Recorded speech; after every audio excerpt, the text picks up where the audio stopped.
ಎಲ್ಲರಿಗೂ ನನ್ನ ನಮಸ್ಕಾರ. ನನ್ನ ಹೆಸರು ಚೈತ್ರ. ನಾನು 10ನೇ ತರಗತಿಯಲ್ಲಿ ಓದುತ್ತಿದ್ದೇನೆ. ನನ್ನ ಊರು ದೊಡ್ಡ ಹೆಜ್ಜೂರು. ನನ್ನ ಹೆಸರು ಚಂದನಾ ಡಿಎಂ. ನಾನು 9ನೇ ತರಗತಿಯಲ್ಲಿ ಓದುತ್ತಿದ್ದೇನೆ. ಅಬ್ಬಳತಿ ಗ್ರಾಮದ ಜಾನಕಮ್ಮನವರ ಬಗ್ಗೆ ನನ್ನ ಅನಿಸಿಕೆ. ಅಬ್ಬಳತಿ ಜಾನಕಮ್ಮ ಇವರನ್ನು ನೋಡಲು ಹೋಗಿ ನನಗೆ ತುಂಬ ಖುಷಿಯಾಯಿತು ಮತ್ತು ಇವರ ಸಾಧನೆ ನಮಗೆ ತುಂಬ ಸ್ಫೂರ್ತಿಯಾಗಿದೆ. ಹೆಣ್ಣು ಮಕ್ಕಳಿಗೆ ಧೈರ್ಯ, ಛಲ, ಶಕ್ತಿ ಬರುತ್ತದೆ.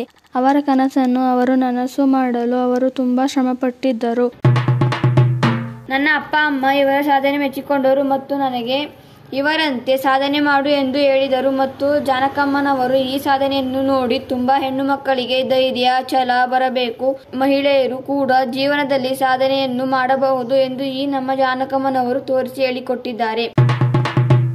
ಪ್ರತಿಯೊಬ್ಬ ತಂದೆ ತಾಯಿಯರು ಕೂಡ ಹೆಣ್ಣು ಮಕ್ಕಳಿಗೆ ಧೈರ್ಯ, ನಂಬಿಕೆಯನ್ನು ಕೊಡಬೇಕು. ಎಲ್ಲ ವಿಷಯದಲ್ಲೂ ಸಹ ತಂದೆ ತಾಯಿಯರು ಮಕ್ಕಳ ಮೇಲೆ ನಂಬಿಕೆ, ವಿಶ್ವಾಸವನ್ನು ಇಟ್ಟುಕೊಳ್ಳಬೇಕು. ಏಕೆಂದರೆ ಎಲ್ಲ ಹೆಣ್ಣು ಮಕ್ಕಳು ತನ್ನ ಸಾಧನೆಯನ್ನು ಕೂಡ ಮಾಡಬೇಕು. ಹೆಣ್ಣು ಮಕ್ಕಳು ಯಾವುದರಲ್ಲೂ ಕಡಿಮೆನೇ ಇಲ್ಲ ಎಂದು ತೋರಿಸಿಕೊಳ್ಳಲು ಈ ನಮ್ಮ ಜಾನಕಮ್ಮನವರ ಸಾಧನೆಯು ಕೂಡ ನಮಗೆ ಸ್ಫೂರ್ತಿಯಾಗಿದೆ.